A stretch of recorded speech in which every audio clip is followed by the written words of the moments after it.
Welcome to Straightforward with Gloria Strode. I'm Tolly Strode, sitting in for Gloria this edition, and I am pleased to welcome Seth Harp, Esquire, former senator representing the good people of Columbus, Georgia, and surrounding communities. And we're here to talk about the effort to thaw the freeze. Welcome, Senator. Thank you, Todd. Thank you very much, and I'm delighted to be with you. Yes, absolutely. I'm happy to have you here because I have gone to all of the forums in one form or fashion, and I have gone to the debates, and you have represented us well. Thank you, sir. It almost feels like you're back there in the State House doing what you do best, and that's keeping things straight on the straight and narrow.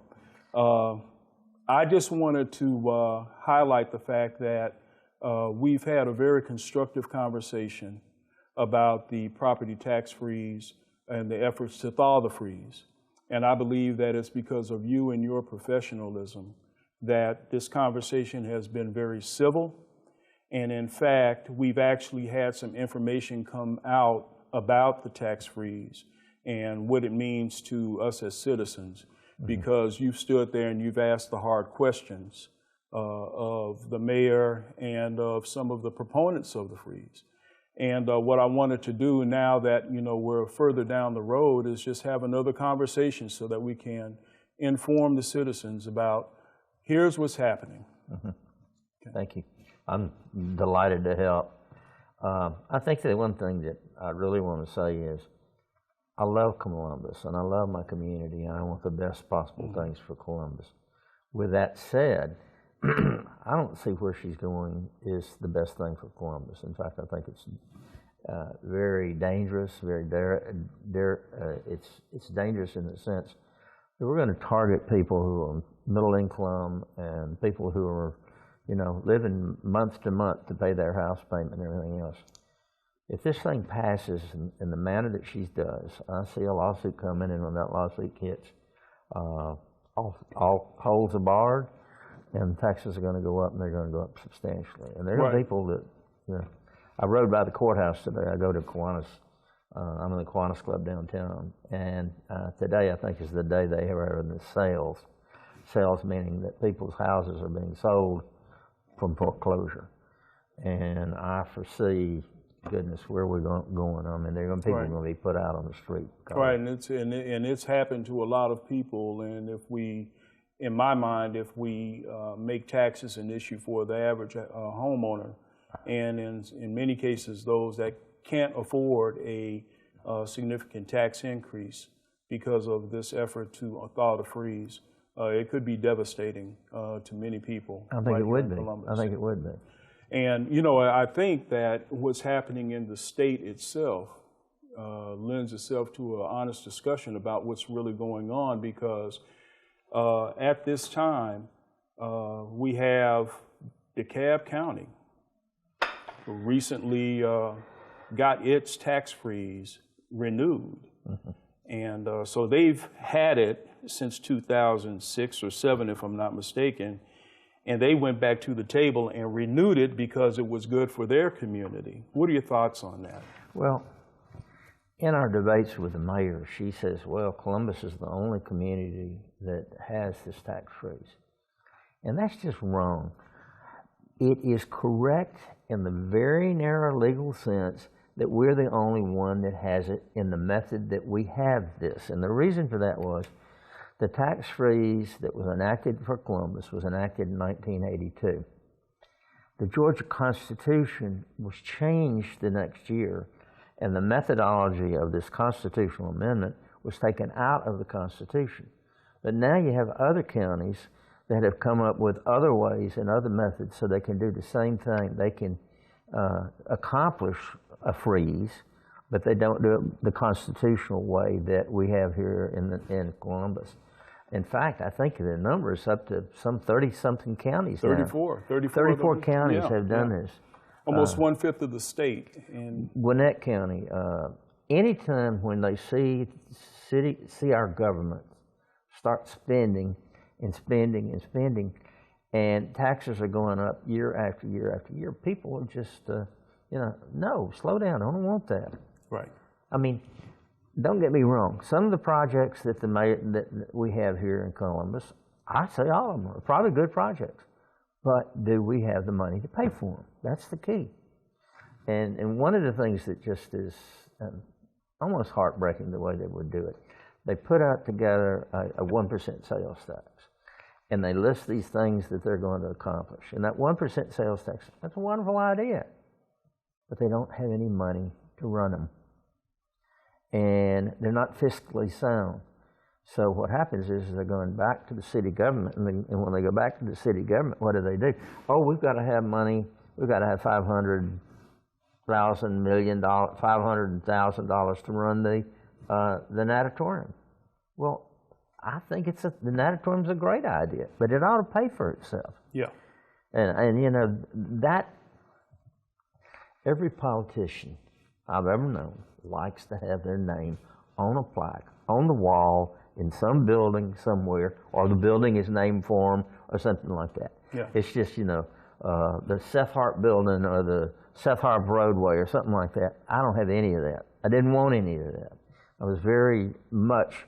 Well, your focus was on the best interests of the citizens, not yourself. But you look around and you see this, and you go into any one of these major buildings, you're going to find these politicians' names on it. You'll find the school board on all the schools, and all their names are down there. Like, I don't know.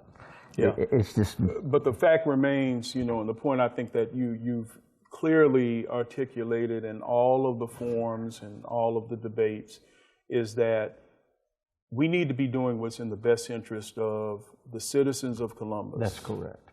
Not what's in the best interest of developers who will come and go, and then leave the citizens of Columbus with the financial obligation associated with all of the things that have been built, Absolutely. And we're a better community because you have brought these things up in an open forum for people to consider. And I actually just wish that, the local media would do a more aggressive job of reporting on things that directly would influence the decisions that citizens are making in a situation like this, and other legislators are making in a decision Thank like you. this. Yeah. Thank y'all, because y'all's effort is to present the whole story. Okay. And we're going to come back after a real quick break. We've got some sponsors that we've got to get in and continue this conversation, my friend. Thank you very much. We'll be right back after a word from our sponsors.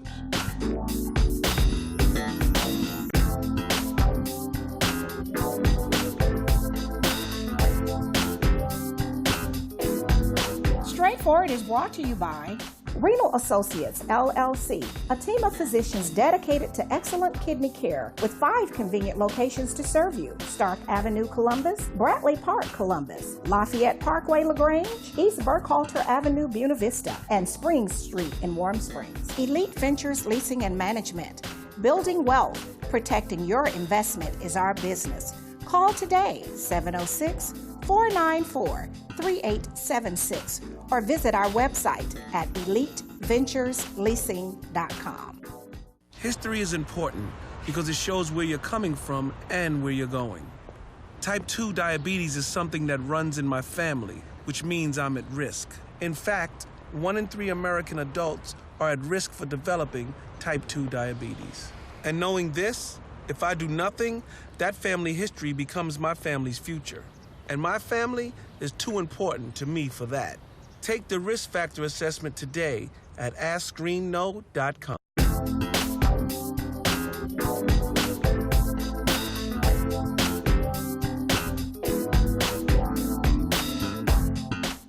Welcome back to Straightforward with Gloria Strode. We're going to continue our conversation with the Honorable Seth Harp, Esquire, and a former state senator representing the good citizens of Columbus and surrounding communities in the State House.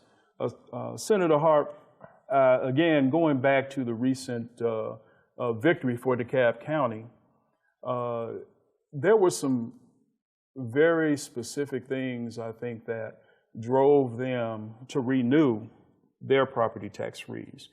And if I'm not mistaken, They got into this because they saw escalating home values. There was nothing to stop revaluation of their properties to a higher tax basis. They said they had enough, and they implemented the tax freeze. And some, 9-10 years later, they've gone back to the table and renewed it until the year 2021. Tell us a little bit about how we got into it, because I think the conditions were the same for our tax freeze effort. We had gone through Jimmy Carter's recession, and interest rates had spiked. When I say interest rates had spiked, people were trying to buy a home, and the interest rates were 17, some went as high as 20%. And that drove the value of homes up. The home values were increasing tremendously. My wife and I moved here in 1976, and we bought a home in Windsor Park. And every single year, our taxes would go up $200, $300, $100. But each year they were going up. And Proposition 13 had occurred in California. California really was the leader of the idea of trying to freeze taxes on homeowners. And the consequence was there were a number of us who felt that this thing was out of control, contacted our local legislative group, and I think some wanted to have a vote on it thinking that it would not pass. I'm alluding to Mr. Smyrie, I think. But the others voted for it, and we had a referendum, and the referendum passed 74%. And then later on, there was another attempt to undo it, and there was a second vote, and that time it was 84% people wanted to keep the freeze where the freeze was and keep it intact. But what happens is inflation drives up the value of people's homes. Well, that is in this crazy system of how you determine the fair market value. The fair market value is determined not by what the house sells for, because you may not want to sell your house.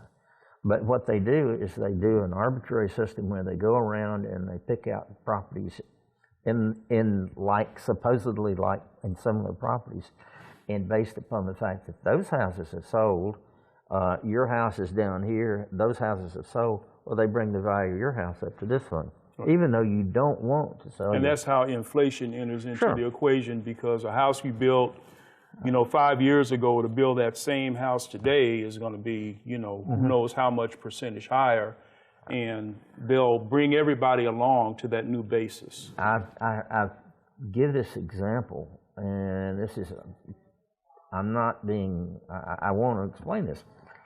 I have a Rolex watch. I bought this Rolex watch on February the 1st, 1975. I love this story, by the way. Okay. And that was the reason I bought it. That was the day my daughter was born. My first child was born. Well, I went over and I bought the thing, and I bought it in St. Thomas, U.S. Virgin Islands. I was stationed in Puerto Rico at the time with the Marine Corps at Roosevelt Roads. Well, I go over there and buy myself this watch, and I paid $285 for it. At Christmas this year, we were out visiting that same daughter in Houston, Texas. I go into the Galleria with my grandchildren were ice skating.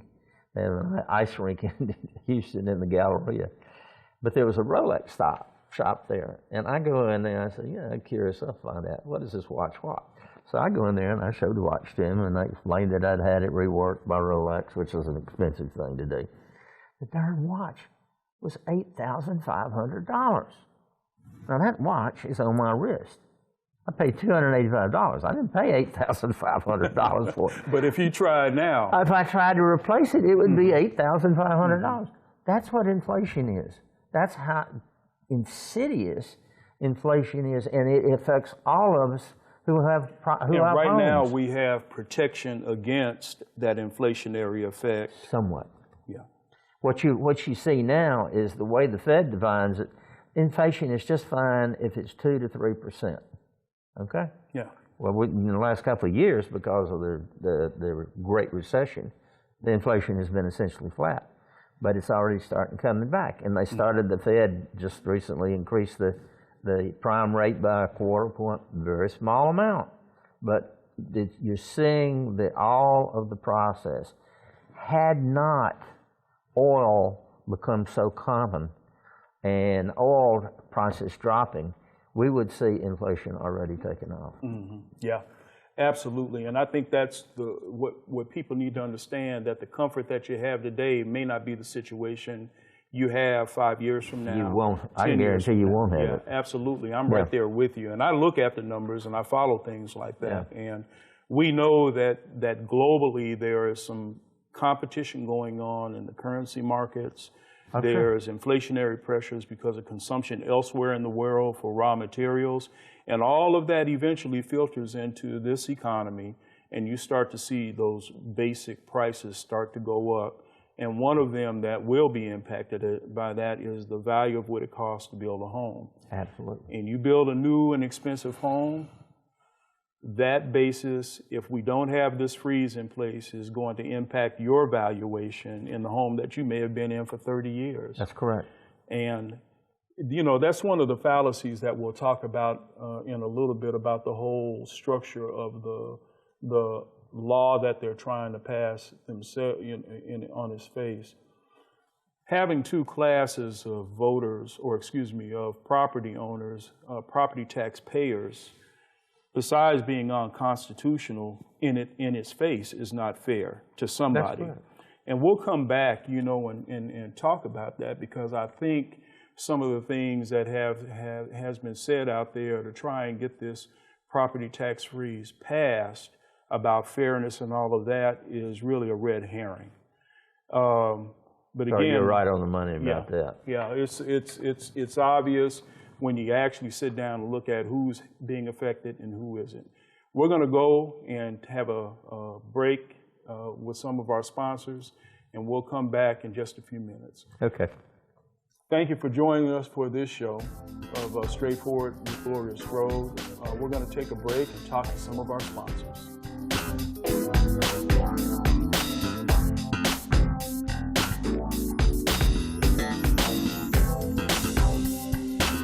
Progressive Funeral Home, family owned and operated since 1952. The George Ford legacy of high standards continues today in the compassionate and professional services provided. A touch of dignity for those who care. Progressive Funeral Home, 4235 St. Mary's Road, trusted by generations. Walmart's reason for supporting Thurgood Marshall College Fund is simple. We like to win. And we have been given a lot of exposure to some incredible talent. And we also believe that it's a part of our responsibility to the community to give back. This is a great opportunity to do both. It's been a wonderful experience for us through the years. We've appreciated our partnership. We believe in return on investment, and we have definitely had a remarkable return.